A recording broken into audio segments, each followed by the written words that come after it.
Hello guys, तो आज जो है आप लोगों को फिर से GW में स्वागत है।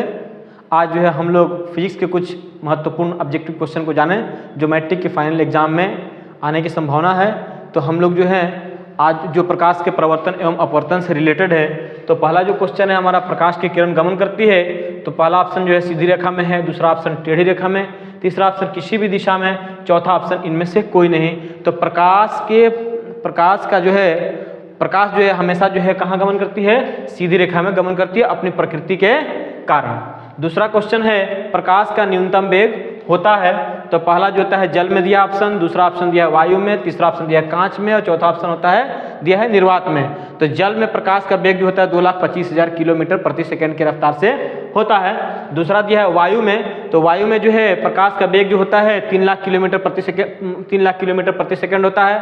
तीसरा ऑप्शन दिया है कांच में, तो 2,00,000 किलोमीटर प्रति सेकंड, और निर्वात में भी लगभग 3,00,000 किलोमीटर प्रति सेकंड का वेग से प्रकाश चलती है। तो हमारा ऑप्शन नंबर जो होता है सी होगा।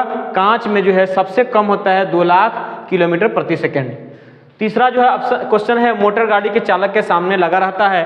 तो मोटर गाड़ी के चालक के सामने यानी कि साइड मिरर के रूप में जो है हम लोग उत्तल दर्पण का उपयोग करते हैं, क्योंकि उत्तल दर्पण जो है वस्तु को जो है अपने से छोटा करके दिखाता है और इसका दृष्टि क्षेत्र काफी विस्तृत होता है, जिससे कि पीछे से आ रही वाहनों को जो है चालक जो है आसानी से देख लेता है। इसीलिए उत्तल दर्पण इसका ऑप्शन होगा, ऑप्शन नंबर ए होगा।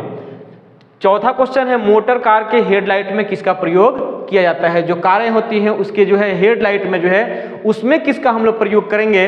तो करते हैं तो कार के जो हेडलाइट जो होता है उस हेडलाइट में जो है हम लोग अवतल दर्पण का प्रयोग करते हैं, क्योंकि अवतल दर्पण जो है प्रकाश को जो है फैला देता है और प्रकाश को फैला करके जो है वस्तुओं को हमें आसानी से देखने में मदद करता है। इसीलिए इसका ऑप्शन नंबर जो होगा वह बी होगा, वो क्लियर हो जाएगा, अवतल दर्पण।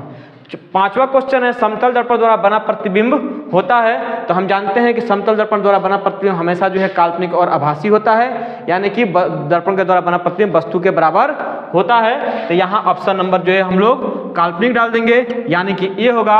अगर काल्पनिक और आभासी होता ऑप्शन में तो हम लोग काल्पनिक और आभासी को टिक कर लेते हैं।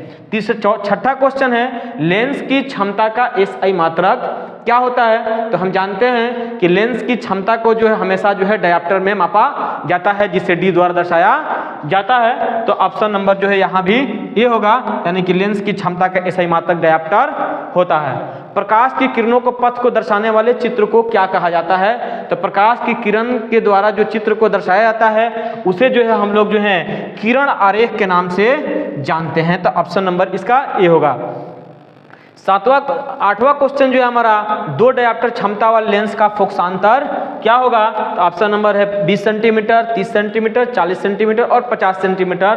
तो यहाँ हम आप लोगों को दिखा देते हैं कि क्षमता दिया है, यानी कि लेंस की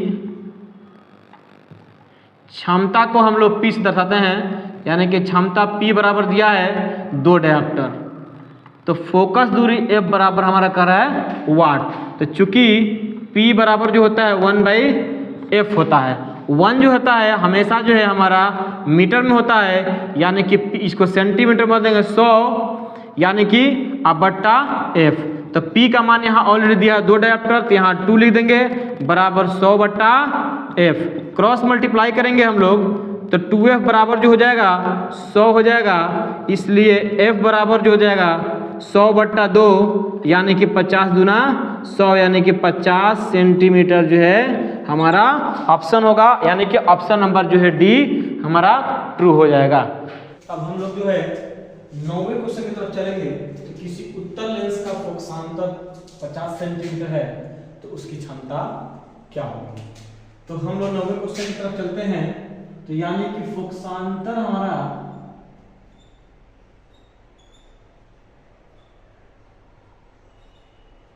यानी कि F बराबर दिया है हमारे पास 50 सेंटीमीटर, तो P बराबर हमारा कह रहा है Q वाट, यानी कि क्षमता को। तो चूंकि P बराबर होता है 1/F, 1 जो है ये हमेशा मीटर में होता है, यानी कि P बराबर जो होता है इसको सेंटीमीटर में कन्वर्ट करेंगे तो 100, F का मान 50, तो 50 गुना शॉर्ट यानी कि P बराबर क्रॉस 2 डायामीटर, यानी कि हमारा आंसर हो जाएगा। तो ऑप्शन नंबर जो है डी हमारा करेक्ट होगा।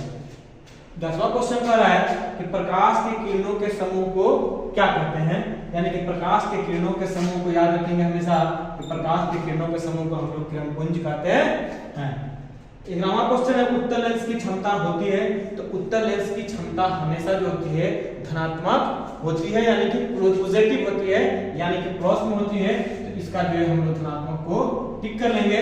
उसी तरह 12 नंबर क्वेश्चन में अवतल लेंस की क्षमता होती है, तो अवतल लेंस की क्षमता जो होती है हमेशा ऋणात्मक होती है, यानी कि हमेशा जो है, यानी कि इसका जो क्षमता जो P होता है वो हमेशा जो है माइनस में होता है, ये याद रखेंगे। उत्तल लेंस को कहते हैं, तो एक होता है उत्तल और दूसरा होता है अवतल, यानी कि उत्तल को जो है हम लोग, उत्तल को यानी कि इंग्लिश हम लोग होता है कन्वेक्स, यानी कि, और अवतल का हम लोगों का इंग्लिश होता है कनकेव। तो इसको जो है हम लोग कहते हैं अभिसारी और इसको बोलते हैं हम लोग अपसारी। याद रखेंगे कि उत्तल लेंस को जो है हम लोग अभिसारी लेंस कहते हैं और अवतल लेंस को जो है हम लोग अपसारी लेंस कहते हैं। तो दोस्तों, यदि आप लोगों को यह वीडियो पसंद आई हो तो लाइक करें, शेयर करें, कमेंट करें और हमारे चैनल को सब्सक्राइब करें। फिर मिलते हैं नेक्स्ट वीडियो में आप लोगों के साथ, तब तक के लिए धन्यवाद।